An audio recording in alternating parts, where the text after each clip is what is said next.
sosial dan politik. Menko Polhukam diminta jangan bolak-balikan fakta tentang Papua, Yunus Wonda, ini satu pembohongan publik. By Fani tanggal 30 April tahun 2022 09-516247. Penasehat Fraksi Partai Demokrat DPR Papua, Dr.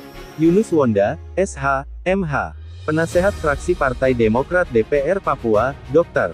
Yunus Wonda, SH, MH, foto Tiara. Jayapura, Penasehat Fraksi Partai Demokrat DPR Papua, Dr. Yunus Wonda, SH, MH menanggapi pernyataan Menteri Koordinator Bidang Politik, Hukum dan Keamanan, Menko Polhukam Prof. Dr. Muhammad Mahfud MD, yang mengatakan bahwa dari hasil survei, 85% masyarakat Papua telah menerima pemekaran Provinsi Papua.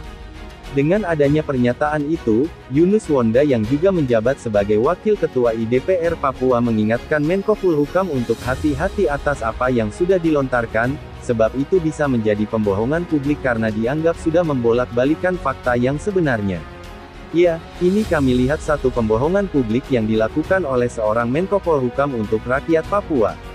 Ini cara-cara yang tidak baik, sebaiknya Menko Polhukam jangan membolak-balikkan keadaan yang ada saat ini di Papua karena yang jadi korban di sini adalah rakyat Papua.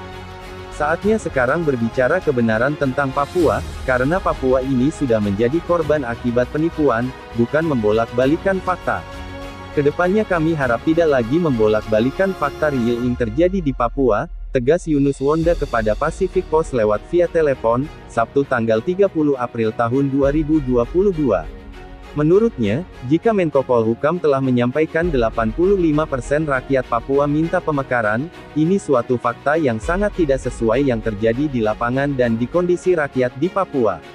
Kalau kita mau jujur yang sebenarnya hari ini, justru yang 85% itu yang menolak dan 20%-nya itu yang menerima pemekaran.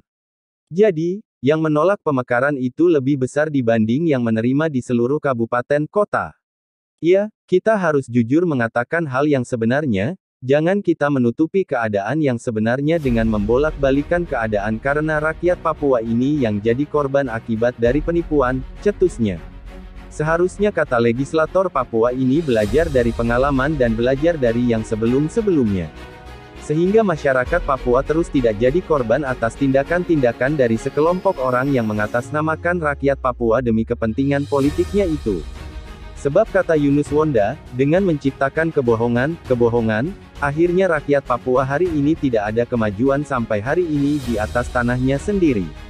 Karena semua informan yang masuk dan informan yang dilakukan itu semua selalu salah.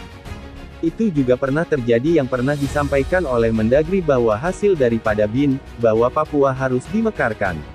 Ini kan tidak bisa seperti itu, sudah cukup. Kami ini bagian dari rakyat Papua yang jadi korban yang kami alami hari ini. Orang di luar Papua boleh ngomong apa saja, tapi yang menanggung hidup hari ini adalah orang Papua itu sendiri, kata Yunus Wonda atau disingkat YW.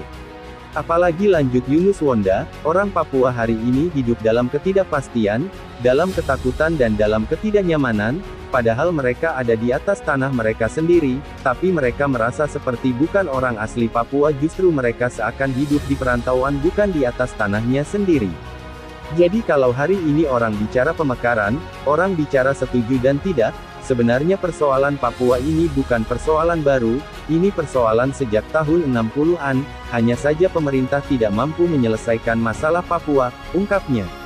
Ditegaskannya, meskipun hari ini banyak orang bicara mending terjadi pemekaran, namun itu tidak menjamin rakyat Papua akan sejahtera dan juga tidak menjamin persoalan Papua akan selesai. Apalagi dengan pemekaran sudah tidak lagi terjadi penembakan yang dilakukan oleh KKB. Tidak ada jaminan itu. Di sini saya mau kasih tahu bahwa pemekaran tidak menyelesaikan persoalan di Papua, persoalan Papua itu, persoalan yang jelas-jelas persoalan politik. Terbukti sejak tahun 60-an.